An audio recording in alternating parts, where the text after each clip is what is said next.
घर की छत सबसे सुंदर जगह होती है, जहाँ अपनी ज़मीं अपना आसमां होता है, जहाँ हम दिन भर का बदलता रूप देख सकते हैं, जहाँ सूरज की नाराज़गी, बादलों का उसको मनाना, कभी बादलों का उड़ना, कभी सफ़ेद और काले बादलों में दौड़, धीरे धीरे चांद का अंगड़ाई लेना, कभी सितारों की चुनरी ओढ़ चांद के साथ लुका छुपी खेलना।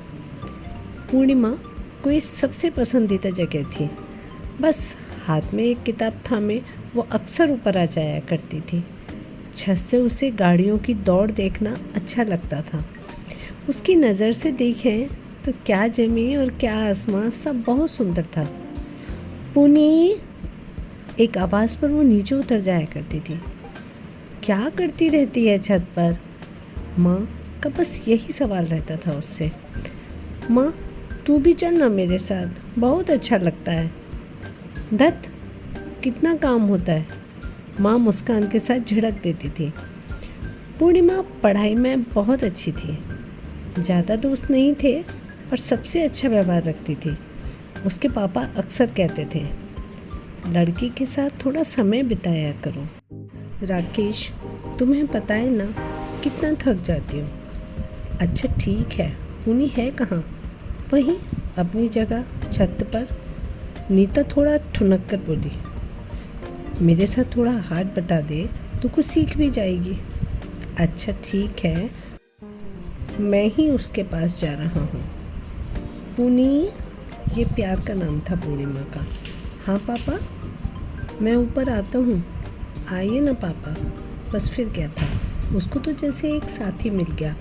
काफ़ी देर वो अपने पापा से बात करती रही, अपनी उस किताब के बारे में बताती रही। उस वक्त वो राकेश को 5 साल की बच्ची जैसी लग रही थी, जो कम समय में ज़्यादा से ज़्यादा बताना चाहती थी। पूर्णिमा के घर के सामने एक बिल्डिंग थी, वहाँ लोग किराए पर रहते थे। उसी घर में एक फ्लोर पर 4 लड़के रहते थे, जो पूर्णिमा को देखते थे, पर पूर्णिमा एकदम अनजान थी। कभी कभी वो चारों सड़क के किनारे दूसरी साइड से उसे देखते थे। जब भी वो नीचे जाती तो एक दूसरे के कंधे पर हाथ रखकर बस अपनी मूंछों पर ताव देते थे। वही बकवास, ये किससे पटेगी। घर की घंटी बजी। कौन है? पूर्णिमा ने खिड़की से ही पूछा। सामने एक पति पत्नी खड़े थे। जी आंटी। बेटा, मम्मी है? नहीं। अच्छा, हम सामने वाली बिल्डिंग में रहते हैं। मम्मी पापा आए तो बोलना मिस्टर एंड मिसेस चड्डा आए थे। जी ज़रूर, चेहरे पर भोली मुस्कुराहट के साथ उसने कह दिया। धीरे धीरे लड़कों की शरारतें बढ़ती जा रही थी। अब पूर्णिमा को भी थोड़ा अटपटा लगने लगा था। धीरे धीरे पूर्णिमा को समझ में आने लगा, ये कॉलेज के लड़के हैं, जिसमें एक लड़का थोड़ा संजीदा था। वो बस देखता था। अपने पापा को बताना चाहती थी, पर बता न सके। वो भोली अनभिज्ञ पूर्णिमा अब शांत रहने लगी थी। अब छत पर भी थोड़ा छुप कर बैठने लगी थी। क्या हुआ बेटा? पापा की आवाज़ सुन चौंक गई थी। कुछ नहीं पापा। फिर तुम्हारी तबीयत ठीक है? जी पापा, आप चिंता मत करिए। धीरे धीरे लड़कों की शरारतें बढ़ने लगी थी। ये चांद तुम्हारी जुल्फ़ों के पर्दे से ढका अच्छा नहीं लगता, कहकर तीनों लड़कों ने एक दूसरे पर हाथ मारा था। विनय अब शांत रहता था। वो उन तीनों के साथ कोई शरारत नहीं करता था। बस वो पूर्णिमा की झलक पाने को तरसता रहता था। विनय पूर्णिमा की भावनाओं पर रंग चढ़ने लगा था। विनय ने अपना नंबर पूर्णिमा को दिया था। बातों का सिलसिला शुरू ही हुआ था। अब पूर्णिमा को वो सड़क पर दौड़ती कारें, वो बादल, तारे आकर्षित नहीं करते थे। वो तो बस सामने की छत पर विनय को ढूंढती थी। नीता, राकेश इन बातों से अनभिज्ञ थे। वो नहीं समझ पा रहे थे कि हुआ क्या पुनी को। पुनी, हाँ माँ, कुछ पूछूं तुमसे? थोड़ा घबराहट पुनी के चेहरे पर आई, फिर संयमित होकर बोली, हाँ पूछो माँ। कहीं कोई परेशानी तो नहीं? तू समझ रही है ना? नीता भी खुल के बात नहीं कर पा रही थी। समय बीतने के साथ राकेश और नीता समझने लगे थे। पूर्णिमा अब अक्सर फ़ोन पर बात करती थी। नीता समझाने की कोशिश करती तो वो बगावत पर उतर आती।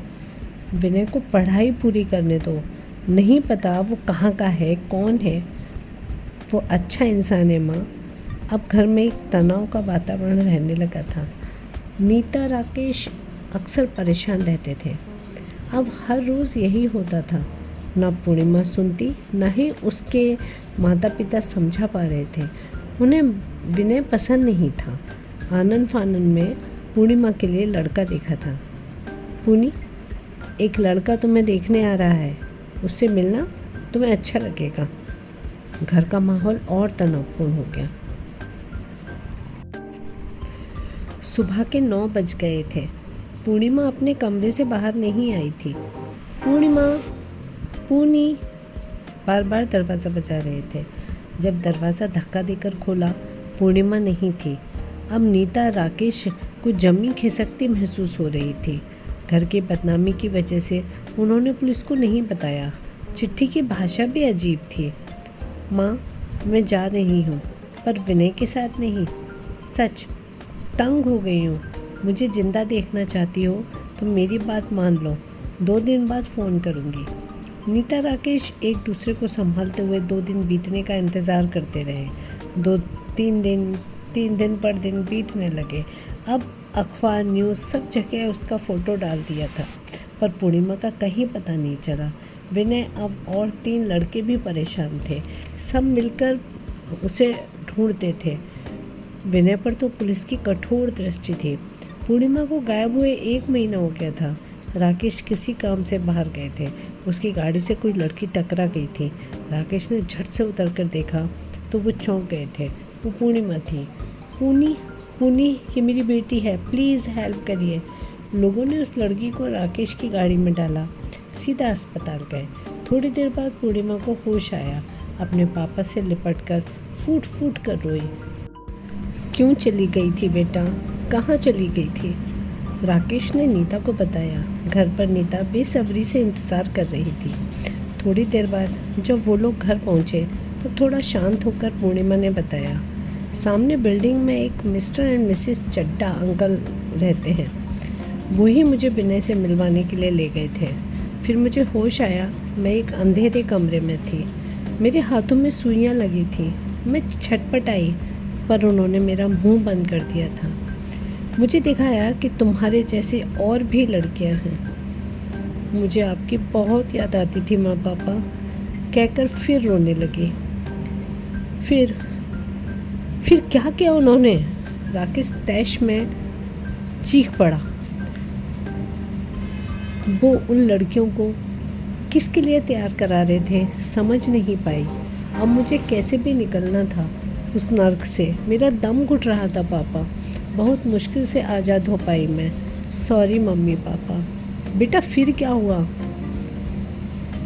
वो एक बार घर भी आए थे, मैं बताना भूल गई थी। कोई बात नहीं बेटा, फिर क्या किया उन्होंने? फिर एक दिन चड्डा अंकल ने मुझे कहकर बहुत रोने लगी। तुझे क्या पता बेटा? राकेश गुस्से में कांप रहा था। वहाँ चड्डा अंकल मुझे एक कमरे में ले गए थे, वहाँ बंद कर दिया था। मौका लगा, मैं भाग गई, फिर आप मिल गए। ओह। माहौल थोड़ा शांत हुआ। धीरे धीरे जीवन पटरी पर लौटने लगा। पर पूर्णिमा अब बदल गई थी। वो मासूमियत जो हमेशा उसके अंदर से झांकती थी, उसकी जगह अब डर आ गया था। छत तो उसकी जो पसंदीदा जगह थी, अब उसने खुद लक्ष्मण रेखा खींच दी थी। मेरी समझ में नहीं आता क्यों लोग किसी हंसते खेलते जीवन से उसकी हंसी छीन लेते हैं, उसको मायूसी दे देते हैं।